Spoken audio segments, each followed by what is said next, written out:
Hello friends, welcome back to our channel. நம்ம தோட்டத்தில் இருக்கிற காய்கறிகள், கீரை, பழங்கள் அறுவடை பற்றி பார்க்கலாம் வாங்க. வீடியோ ஃபுல்லாக ஸ்கிப் பண்ணாமல் பாருங்கள். இந்த வீடியோ பார்த்து முடிக்கும்போது வீட்டுக்கு தேவையான காய்கறிகள் சின்ன இடம் இருந்த போது நம்மளே இயற்கையாக ஆரோக்கியமாக உருவாக்கிக்கலாம்னு தோணும்.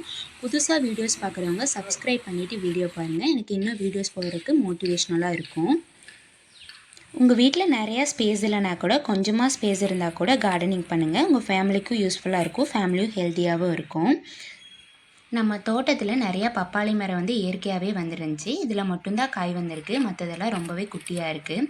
அப்பப்போ காய் கூட பொறிச்சு நம்ம பொரியல் பண்ணி சாப்பிட்டுக்கலாம். இப்போ 2 காய் வந்து நல்லா கனிஞ்சிருக்கு, வாங்க பொறிச்சு எடுத்துக்கலாம்.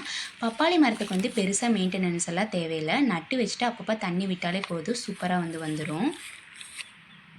அடுத்து நம்ம தோட்டத்தில் இருக்கிற வாழைப்பூவை பறித்து எடுத்துக்கலாம் வாங்க. நம்ம வீட்டில் ஒரு வாழை மரம் இருந்தாலே அதில் இருக்க தண்டு, பூ, வாழைப்பழம், வாழைக்காய் எல்லாமே வந்து நம்மளுக்கு ரொம்ப யூஸ்ஃபுல்லாக இருக்கும். பெருசாக வந்து இடமும் தேவைப்படாது. ஒரு வாழை மரம் வச்சாலே போதும், அதில் நிறைய ஹெல்த் பெனிஃபிட்ஸ் இருக்குது. அடுத்து வந்து பார்த்திங்கன்னா தென்னங்கொம்பில் பார்த்திங்கன்னா நிறையாவே ஹெல்த் பெனிஃபிட்ஸ் இருக்குது. இப்போல்லாம் வந்து நிறைய ரோட் சைடில் வச்சு விற்கிறாங்க. இங்கே பார்த்திங்கன்னா தானாகவே நிறையா முளைச்சி வந்திருக்கு. நம்ம வீட்டில் இருக்கிற எக்ஸஸாக இருக்கிற தேங்காயை கூட மண்ணில் அடி தோண்டி நட்டு வச்சு மூடி வச்சிட்டிங்கன்னா ரெகுலராக தண்ணி விட்டுட்டே வரும்போது 3 மந்த்ஸில் சூப்பராக முளைச்சி வர ஸ்டார்ட் பண்ணிடும். அதை எடுத்து சாப்பிட்டு பாருங்கள், டேஸ்ட்டும் ரொம்ப நல்லாவே இருக்கும்.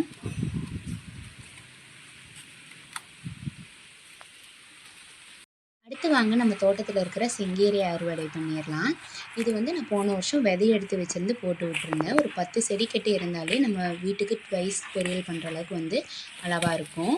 இதுக்கு வந்து சாணி உரம் கொடுத்தா செடி வந்து நல்லா குழு குழுன்னு வரும். நான் வந்து ஒரு தென்னை மரத்து பாத்தியில் சுற்றியும் போட்டு விட்டுருந்தேன். இப்போ வந்து சூப்பராக வந்திருக்கு. இன்றைக்கி வந்து நான் ஒரு 4 செடியிலேருந்து மட்டும் பொறிச்சு எடுத்து வச்சுக்கிறேன் பொரியலுக்காக.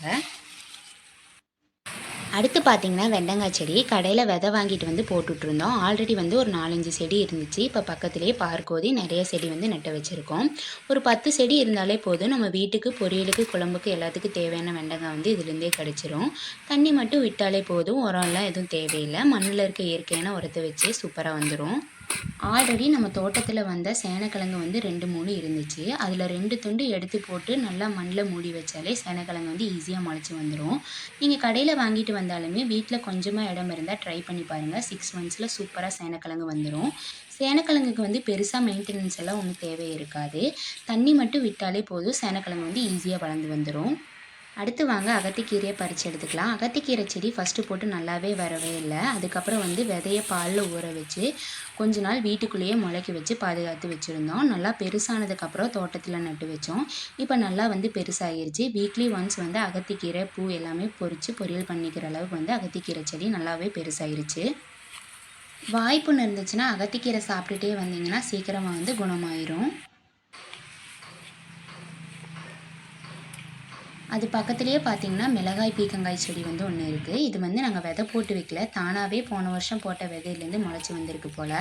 போன வாரத்தில் வந்து இது 3 பீக்கங்காய் வந்து வந்துருந்துச்சு. இது நார்மல் பீக்கங்காயிலேருந்து கொஞ்சமாக டிஃப்ரெண்ட்டாக இருக்கும், டேஸ்ட்டுமே கொஞ்சம் டிஃப்ரெண்ட்டாக தான் இருக்கும்.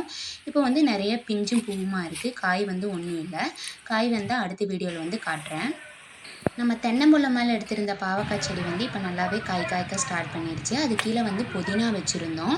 இந்த புதினா வந்து குளிர்காலங்காட்டி கொஞ்சமாக வந்து நல்லா காஞ்சி போயிடுச்சு. அதுக்கு வந்து திருப்பியுமே எடுத்துகிட்டு நல்லா க்ளீன் பண்ணிவிட்டு வந்து நட்ட வைக்கணும். அடுத்து வாங்க நம்ம தோட்டத்தில் இருக்கிற கத்திரிக்காய் அறுவடை பண்ணிடலாம். 4 செடி இருந்தாலே போதும், நம்ம வீட்டுக்கு வந்து அளவாக இருக்கும். நம்மக்கிட்ட வந்து 10 செடிக்கட்டை இருக்குது. மீதி இருக்கிறது வந்து ரிலேட்டிவ்ஸ்க்கு, பக்கத்தில் இருக்கிறவங்களுக்கெல்லாம் கொடுத்துருவோம். இது வந்து விதை போட்டு முளைக்க வச்சு தனியாக எடுத்து நட்ட வச்சுருக்கோம். பெருசாக எல்லாம் மருந்தெல்லாம் அடிக்கலை. 1-2 காய் மட்டும் புழு இருக்கும். கத்திரிக்காய் வந்து நிறைய வெரைட்டிஸ் இருக்குது. இது வந்து வெள்ளை கத்திரிக்காய்ன்னு சொல்லுவாங்க. கத்திரிக்காயில் வந்து பொரியல், எண்ணெய் கத்திரிக்காய் குழம்பு அந்த மாதிரிலாம் வச்சா சூப்பராக இருக்கும். அடுத்த வாட்டி விதைக்காக நல்லா வந்து பெரிய பழம் ஒன்று வந்து விட்டுருக்கோம்.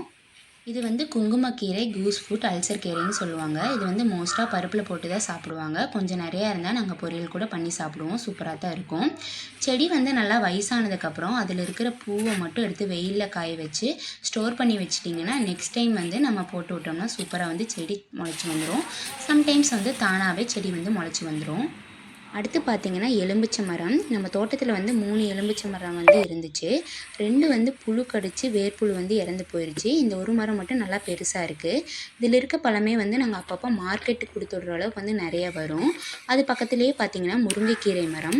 முருங்கைக்கீரை மரம் வந்து ஒன்று வீட்டில் இருந்தாலே போதும். அதில் இருக்க கீரை, பூ, காய் எல்லாமே யூஸ் பண்ணிக்கலாம். கீரையில் சூப் போட்டு குடித்தோம்னா நம்ம பிளட் லெவல் வந்து நல்லா இன்க்ரீஸ் பண்ணி கொடுக்கும். நீங்கள் கீரை பொரியலாக கூட எடுத்துக்கலாம். கீரையில் வந்து நிறைய ஹெல்த் பெனிஃபிட்ஸ் வந்து இருக்குது. அடுத்து வந்து பார்த்திங்கன்னா நம்ம தோட்டத்தில் எப்போவுமே கரும்பு இருக்கும். கரும்பு வந்து 10 மந்த்ஸ் கிட்ட ஆகும் அறுவடை பண்ணுறதுக்கு. நாங்கள் வைக்கும்போதே நல்லா மாட்டு சாணி உரம் போட்டு வச்சுருவோம். இந்த கரும்பு வந்து டேஸ்ட் நல்லாவே இருக்கும். அடுத்த வாட்டி வந்து கோந்தாலையை மட்டும் எடுத்து நட்ட வச்சாலே கரும்பு வந்து சூப்பராக வந்துடும். தேவைப்படும் போது ஒன்று ஒன்றா வந்து வெட்டி எடுத்து வச்சுக்குவோம். அடுத்து வந்து பார்த்திங்கன்னா மணத்தக்காளி கீரை, நாங்கள் வந்து சுக்குட்டி கீரைன்னு சொல்லுவோம். வீக்லி ஒன்ஸ் ஆச்சும் எடுத்துக்க ட்ரை பண்ணுங்கள். பச்சையாக சாப்பிட்டா வந்து வாய்ப்புண் நல்லா குணமாகும்.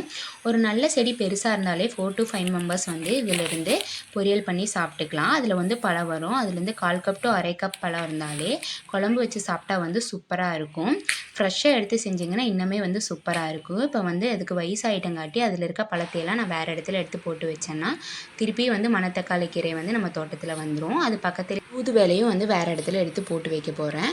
முளைச்சி வந்ததுக்கப்புறம் கண்டிப்பாக வேறு ஒரு வீடியோவில் காட்டுறேன். இதெல்லாம் வந்து நம்ம தோட்டத்தில் அறுவடை பண்ண காய்கள், பழங்கள் மற்றும் கீரை வகைகள். நம்ம வீட்டில் கொஞ்சமாக இடம் இருந்தால் கூட ஹோம் கார்டனிங் பண்ணுங்கள். நம்ம லைஃப் ஸ்டைல் ஹாப்பியாகவும் இருக்கும், ஹெல்த்தியாகவும் இருக்கும். இந்த வீடியோ பிடிச்சிருந்தா கண்டிப்பாக லைக் பண்ணுங்கள், சப்ஸ்கிரைப் பண்ணுங்கள், ஷேர் பண்ணுங்கள். பாய். வேற ஒரு வீடியோவில் பார்க்கலாம். தேங்க்ஸ் ஃபார் வாட்சிங்.